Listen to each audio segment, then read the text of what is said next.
Efficiency is performance at a time. Productivity is performance over time. So what we are going to do is we're going to look at productivity change. And even though sometimes I'll be using the word productivity, I actually mean dynamic productivity. I actually mean productivity change. Okay, so note that the change is important, okay, because sometimes you can have partial productivity. And quickly, the mathematics for the productivity change is what you see up there. We are going to take them step by step. Please, if you don't understand something, raise your hand. This is your life. This is important. So let me know. Selena, if you don't have a question, lower your hand. If you have a question, keep your hand up. Okay.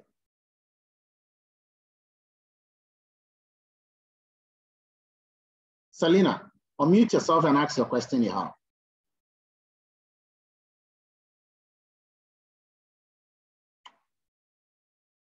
All right, it's okay. So the first thing we are going to do now is to understand the basics of productivity. So let's start. We earlier on said it's an index. It's an index.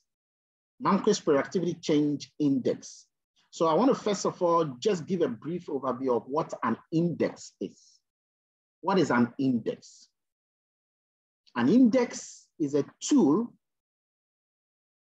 to compare the relative performance. Relative. There are several indices.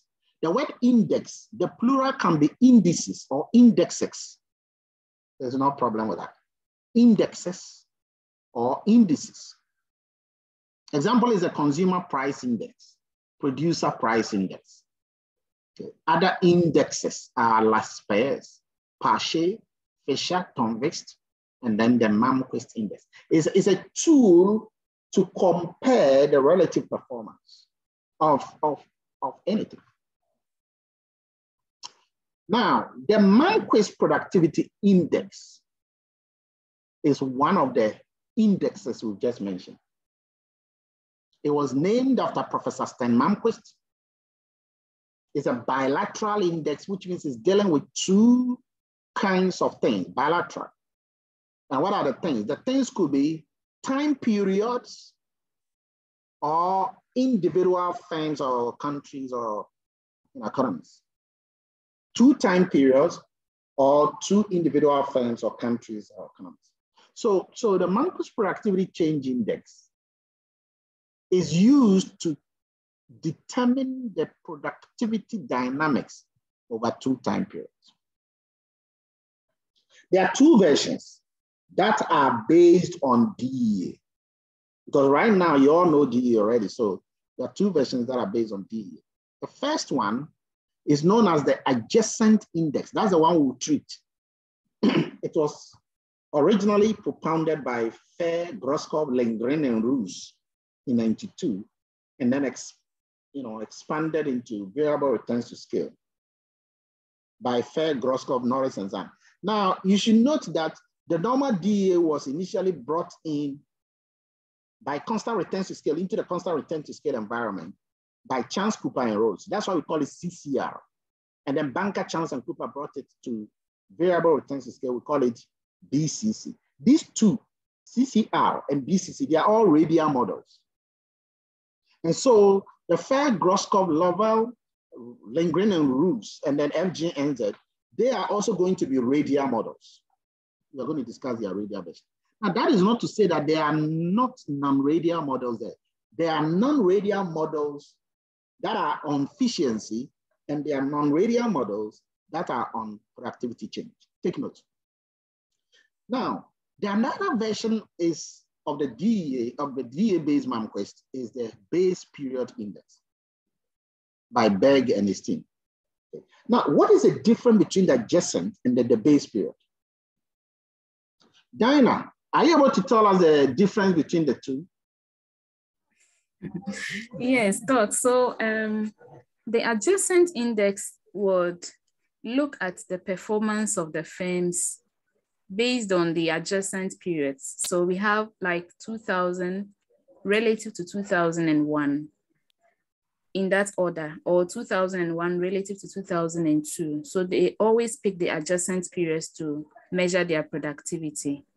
But when it comes to the base period index, they pick one of the years as the base period and all other years are measured relative to that year. So for instance, if we were doing 2000 to 2019, like we said earlier, under the base period, 2000 will be the base period and all the other years would be measured relative to the 2000 frontier. So in this case, the 2000, which is the base, so you will now have 2001 relative to 2000, 2002 relative to 2000, 2003 yes. Relative to 2000, 2019 relative to 2000. So in this case, what is going to happen is that everybody is having a kind of a common frontier that they are being measured in relation with, unlike the base period. And you will come to later realize that is why the base period has no problem with sequentiality or transitivity, but adjacent has an issue with sequentiality or transitivity. Very good, well done. So, like I said, if you have anything you don't get it clear, let me know. So why should a person want to use the Malmquist productivity change index? Why is it popular? Why? Why? And this is why. Part of the reason is that compared to the other indices that we've mentioned, the Laspeyres, the Törnqvist, and all of that, this Malmquist index uses distance functions. Okay, so that's one good thing. And you're going to learn that distance functions are a very fine way of dealing with things. It also allows for the decomposition of productivity changes into components. Okay? The other ones, you are not able to decompose them that much, you know. And the Malmquist, you are able to do that much. When we say component, the components are good because your components help you to be able to determine the sources of productivity, whether it is due to managerial acumen or is due to the industrial change, whether it's due to process or product innovation, or it's as a result of the scale or the size of the firm. You're able to know the different sources of productivity. Okay. Now, the Malmquist Productivity Index is not the only way of measuring productivity change. There are other distance function-based productivity. We are not going to do them, and I thought I would just mention them. Okay. Maybe you might want to do your PhD in some of them, okay, because there are quite a number of ways you can extend some of them. One of them is a Hicks-Moorsteen, productivity index. And this was differently called by Diewert in 1994 as the Malmquist Total Factor Productivity Index. You see, what we are going to be dealing with generally is a Malmquist Productivity Index, change index. But then the Hicks-Moorsteen was kind of strangely called the Malmquist Total Factor Productivity Index. The way it works is slightly different from that, but eventually the two have a certain convergence. The Leuenberger indicator is another one. It is also based on distance function, and you use that to also measure productivity. Guys, do you remember, and tell me yes or no, do you remember that when we're doing the non-radial models, I spoke about the directional distance function? Do you remember? It's not a radial model, it's a non-radial model. Do you remember? Do you remember the directional distance function?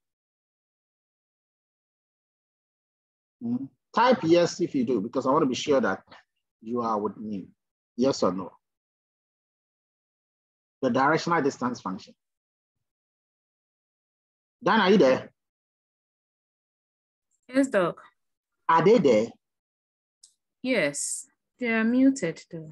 But they can type, eh? I'm asking if they remember it. The directional distance function is a non-radial, non-oriented model. It deals with both input and output orientation at the same time.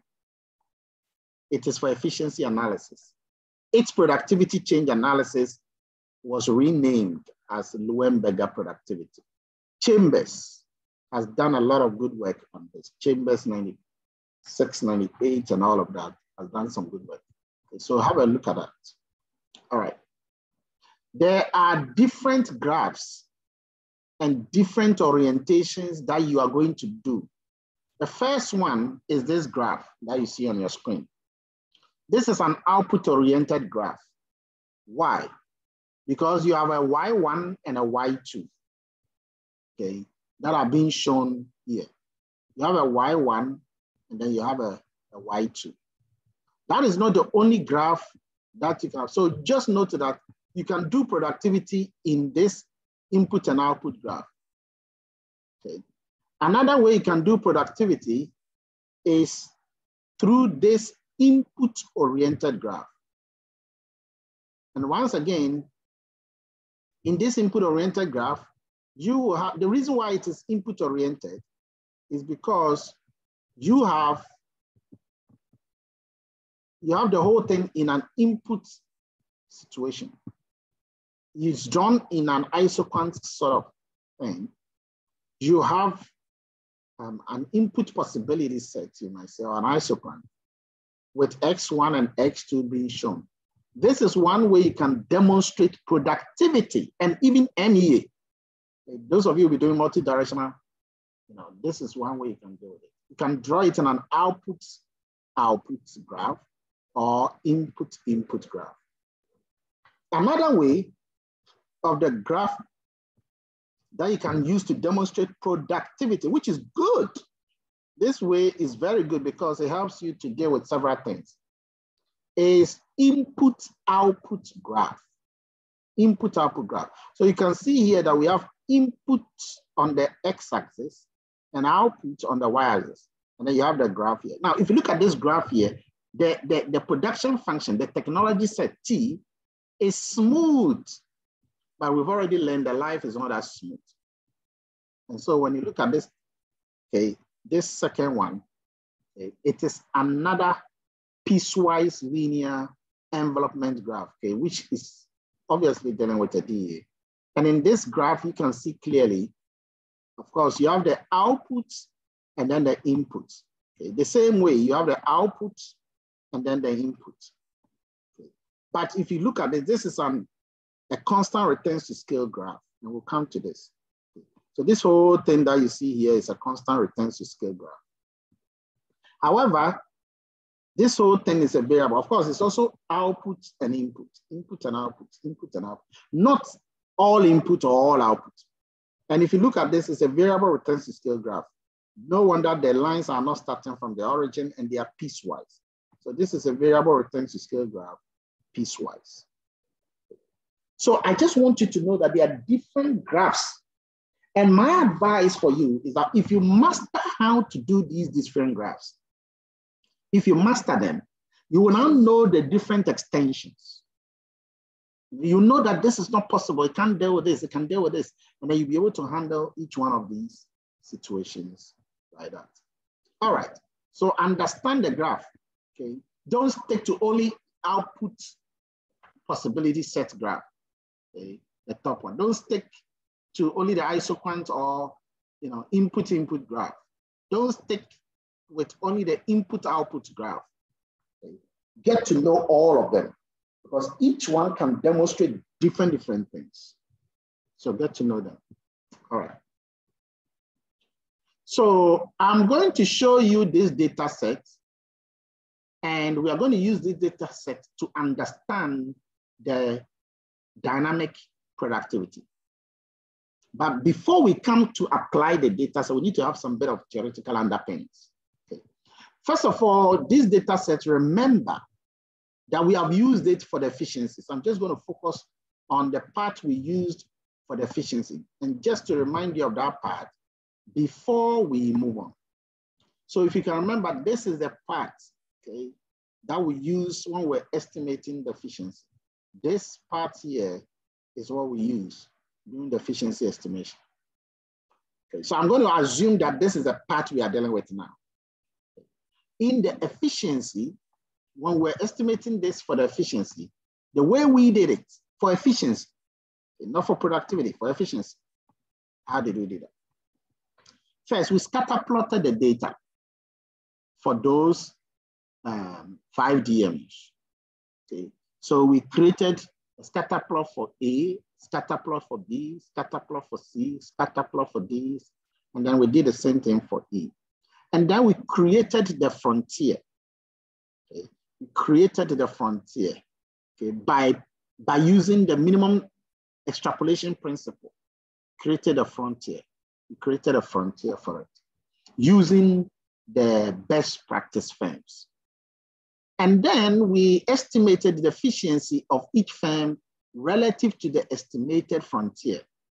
We estimated the efficiency of each firm relative to the estimated frontier. And it is based on that estimation that we are able to know that E was inefficient. All the rest that are on the frontier were efficient, even though some were weakly efficient. Who can tell me which DMU was weakly efficient? Which DMU was weakly efficient? Which DMU? Which observation was weakly efficient? Maclear? A0 and D0. Okay, so DMU D was weakly inefficient. Sorry, was weakly efficient. All right. So we were able to estimate the whole productivity, the whole efficiency. We created boundaries, and then we did that. That was for the current period. But watch the way we did estimation. Okay. If you are to use distance function, the efficiency is distance to the firm. So you start from the origin O, okay, and then you create, and I want you to understand this because in productivity, you're going to be slightly confused if you don't follow this. So it is a distance from the origin to the firm. Okay, that is distance function. So it is to the firm divided by distance from the origin to the frontier. So it's distance from the origin to the firm before you do distance from the origin to the frontier. It's to the firm divided by to the frontier. That is distance function. But if it was efficiency, that one is different. That one is distance to the frontier divided by distance to the firm. Okay, so understand these two very, very well. Okay, so with that in mind, let's just recapitulate and remind you of how we estimated the score. So we estimated the distance function input-oriented score. Input-oriented because it's X1 and X2. We estimated it as 1.5. Why? Because the distance to the firm, if you check it here, it was 7.5, and distance to the frontier was 5. The efficiency will be the reciprocal. So the technical efficiency of this same firm to the power T, which is the current time, is the reciprocal of the distance function. So just understand this efficiency thing, because I am going to encourage you to be using the distance function if you want, or to use efficiency, but you shouldn't get confused with it. So this is what we did, and we're able to estimate the efficiency of all the firms under efficiency analysis. Okay. But what I'm going to do, and I want you to pay attention here, what I'm going to do is that I'm going to look at the second data set and scatter plot them. If you are doing this thing, and I'm going to let you do it by yourself, so that's why it's important to focus. If you are doing this thing, you will have to, so I'm going to add this data set here. All right. But when you are doing this thing by yourself, you have to plot, scatter plot all of them. Okay. The X1 and the X2 for year 1 and year 2, all of them straight away at the go. Okay.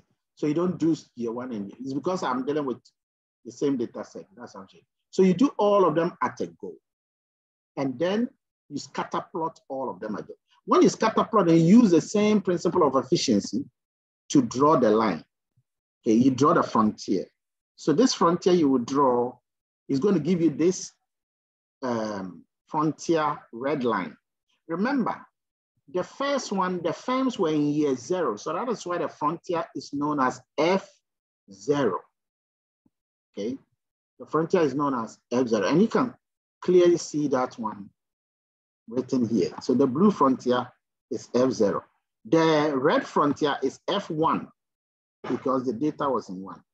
So this data was scatterplotted, and then you use your own line to generate the frontier. Okay, so now we have 2 different frontiers. One is referring to frontier 0, F0, and the other is referring to frontier 1, F1. With these 2 frontiers, we should be able to estimate productivity, but we need to understand what we are doing first before we estimate productivity. Please, you are going to do these drawings yourself. So it's very important that if you don't understand, you raise your hand and then ask.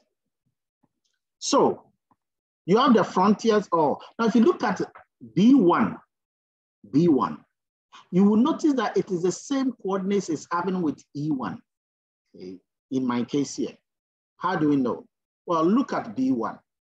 If you go to the graph carefully and then you go and check B1, B1 is 2.1 and 2.1. When you check E1, it's also 2.1 and 2.1. So they will all be plotted at the same point. And that is why when you look at the graph carefully, you will notice in the graph that they are written and shown at the same point. So period 1 data has now been added to the period 0 data. All right.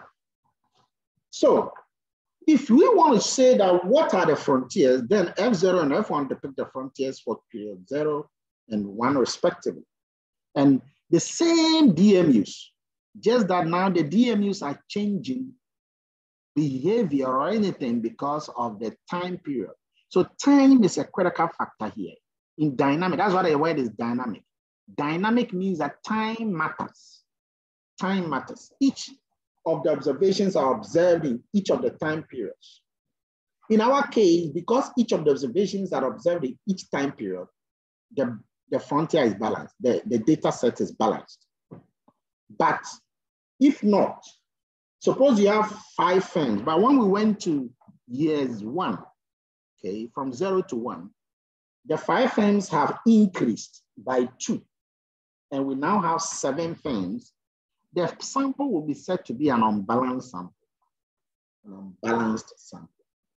It doesn't mean that the productivity cannot be estimated. The productivity can still be estimated, but you cannot use the 2 extra firms that make up the number 7, 6, and 7. You can't use them. You cannot estimate their productivity because you don't have data for year 0. Okay, they don't have data for year 0, so you cannot estimate. But then when you are creating the frontier, you will use them in the estimation of the frontier. So they will help you to gain an understanding of the frontier, even though you are not going to be able to get their scores. And that point is important because it just shows that you don't lose much information by deleting them simply because they didn't have previous year's data. All right. Now, when you look at the frontier, 0, F1 and F0, you will notice that the F1, which is the one after the F0, it has shifted down from the F0. So the red frontier is closer to the origin than the blue frontier. What does that tell you? The red frontier is closer to the origin than the blue frontier. What does that tell you? What does that tell you? It shows what? What does that tell you? Theophilus, what does that tell you? Yes, Doc, please, I'm still looking at it. Okay. Steven, what does that tell you? The red frontier is, yes? No, it shows that the red frontier is more, it's more efficient than the blue frontier. Yeah, but what does that mean in terms of productivity? Okay, let me not. It's closer to the origin. Okay. All right. So it's closer to the origin, which means that frontier is better. Okay. Why is it better? Who can tell me why is a red frontier here better than the blue frontier? Just as it is here. Why is it better? Morrison, why is it better? Because, okay.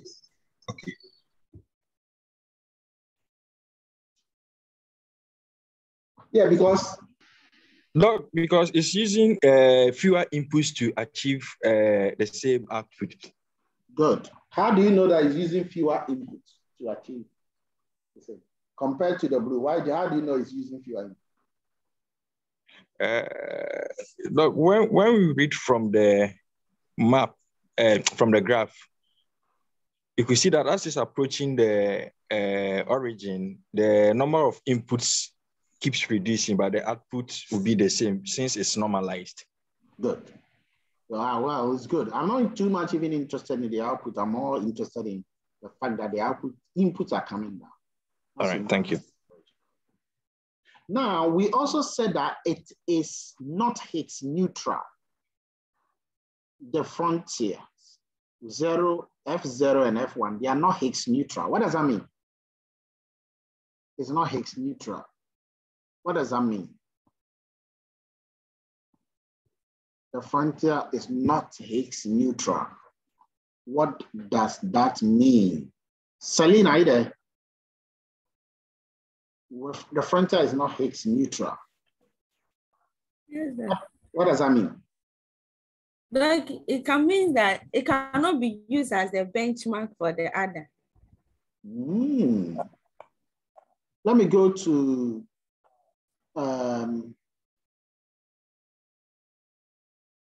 McClare. What does that mean? The frontier is not Hicks neutral.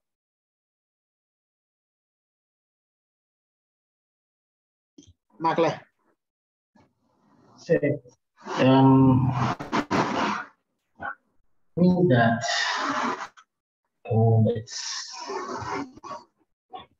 it means that it's a different frontier, that the change is not the same. The change does not affect the other one, the other frontier. I don't get you.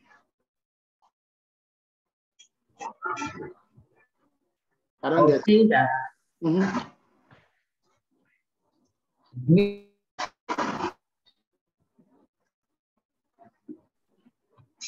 I'm trying to find the best way to put it. No, your network is not even helpful.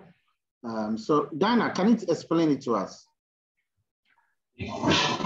Okay, Doc, I would say it's not Hicks neutral because the shifts or the movement was not proportional from all the angles. So you realize that the gap between A1 and A0 is different from the gap between D1 and D0. Okay, good. Now you're explaining, because the other point, when you say that, somebody might not understand. So guys, in short, what it means is that it's not parallel. The blue frontier and the red frontier, they are not parallel to each other. Are they parallel? Well, it appears that the A1 to B1, from A to B portion, they are all vertically parallel, isn't it? And then from B to C, when you compare that with the B1 to C1, they seem to be a little bit like that as well. Okay. They seem to be parallel. But then as you move from C1 to D1, you can see that it's getting flatter. They are not parallel. That's the point we are discussing here. The graph, the lines, the frontiers are not parallel to each other all through. And so that's what we mean by it's not Hicks neutral. Okay. It is not Hicks neutral. If it is Hicks neutral, if it was, then that will be reflected in the graph. That will be reflected in the graph. So please, I want you to note this. Hicks neutrality is a parallel fashion of the graph. Now, let me explain some few terminologies that you are going to be needing in estimating the Malmquist. The first thing, we've already said the Malmquist is made up of 4 different efficiency scores. It's also the same way as saying that the Malmquist is made up of 4 different distance functions. Okay. So we are going to look at the input-oriented Malmquist. And so we're going to look at the input-oriented efficiency score. When you have theta, theta is represented efficiency, the theta not A0. What this means is that you mention what is in the bracket first before you mention what is outside the bracket. So it is showing a DMU in year 0, measured radially against the frontier 0. So a DMU in year 0, A0, measured against the frontier, theta 0. So you mention what is in the bracket, and then you mention what is outside the bracket. Then the second one showed the same efficiency, okay? The efficiency score of the same DMU, but this time measured relative to frontier 1. So when you look at the results here, you see that it is giving us A naught. Okay, you mention what is outside first. A naught relative to frontier 1. Okay, A naught relative to frontier 1. All right. So you can have that, and that first one that we're going to explain it, and then the second one too we're going to explain it, because the first one looks different from the second one. Shepard distance function, Shepard's input distance function of a firm in year 2. Watch this second one here, the bullet number 3 here. We mentioned what is in the bracket first. So a firm in year 2, the X, Y are the input and output coordinates. So we call it the correspondent firm. But they are in year 2 because you have, or let's say they are in year T plus 1. Please note, I'm using I here to refer to any other year. So you can have T plus 1. T plus 1 is like adjacent. But when I use I, what I'm trying to say is that it can be any other year, not just the year 1 and 2. So you can have the efficiency of a firm in year 10 relative to year 1. Okay. So the I can be any number. If it is 2, then we are talking about T plus 2. So you are comparing the efficiency of a firm in year T plus 2 relative to frontier T. That is what that one is showing. And this is a distance function. So that is why I've indicated that. Now, also, I've indicated another I at the bottom of the DTI. Now, that I is different from this I just explained. It's different from the superscript I. The subscript I, which is DIT, is referring to the input orientation. So the I is simply indicating input orientation. Whereas if it was O, it would have referred to an output orientation. Now we are going to write a formula for the Malmquist index according to Caves. So before that, just note that the input and output distance function, the distance functions are reciprocals of the efficiency scores. So if you have a distance function which is D, okay, it is the same as the reciprocal of the efficiency scores, which is theta. Theta. So take notes of that. What we are going to now do, I'm just going to give you the Malmquist and then that's it for now. Okay. I'm going to just formulate the Malmquist with you and that's it. So what is a Malmquist? Before you can calculate the Malmquist, before you can do that, you need 4 different distance functions. We said that over and over and over again, which means we need 4 different input-oriented or output-oriented efficiency scores. Okay, but we are dealing with input-oriented. 4 of them. What is the first one? Well, the first of the 4 different distance functions are what I'm about to give you.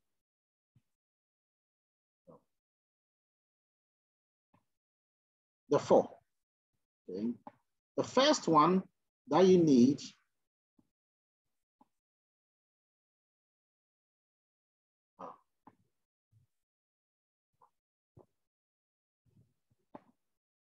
all right, it's not just coming. Let me just make sure that. So if you look at this function, let me just go here. Just a second.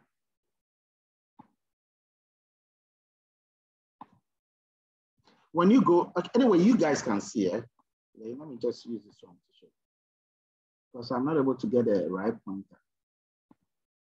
So when you look at this pointer here, okay, forget about the reciprocal. So the reciprocal just goes to show that we are, is the reciprocal, is the efficiency scores we are dealing with. Okay, basically, is efficiency score. So this distance function is talking about own period distance function. Why do we say own period? Own period because you have T, T, T. Okay. Another own period is always T plus 1, T plus 1, T plus 1. These are all own period. Okay. Own period because you are being measured relative to the frontier you belong to.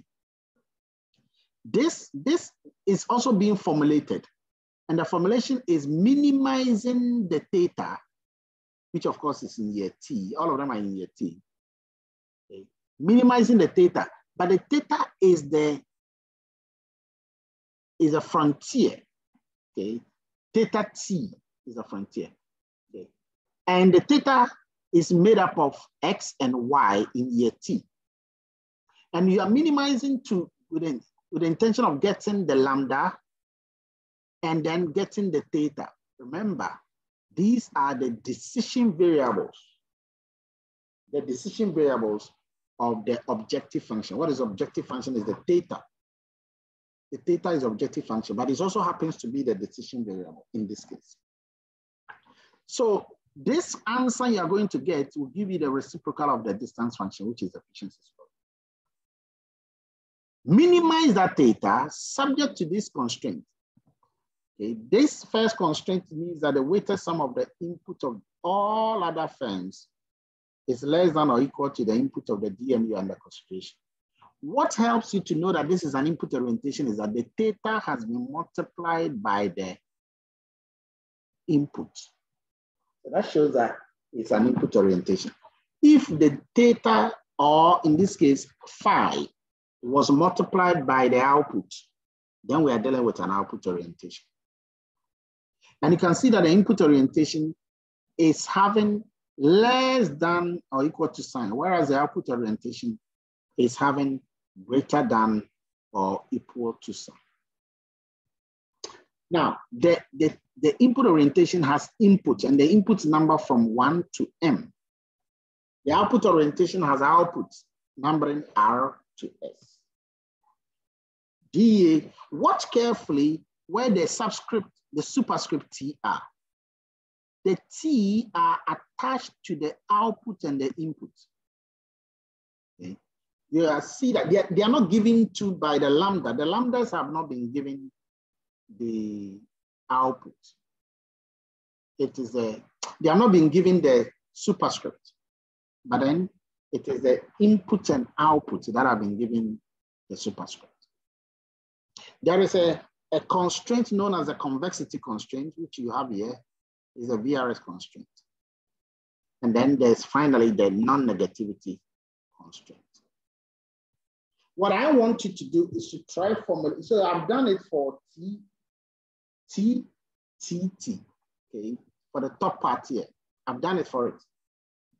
What I have not done is the same thing to be used for the, so I've done for this, okay, but I've not done for the year 2. Okay, so the year 2 is the one that is down here in the bottom right. So you should go and then try your hands on the year 2, how to formulate the own period efficiency score for year 2. For year 2. And then I'll show you the next one that you have to formulate for the other years the next time. So please, guys, in short, I want you to learn how to formulate all the 4 different efficiency scores. 2 of them are input-oriented efficiency score. The other 2 are cross-period efficiency score, or mixed period efficiency score, or intertemporal period efficiency scores. All right, so you should be able to do that and submit that to me, because once you're able to do that, it will tell me clearly that you know exactly what you are doing. If you know exactly what you're doing, you will be able to crack that clearly.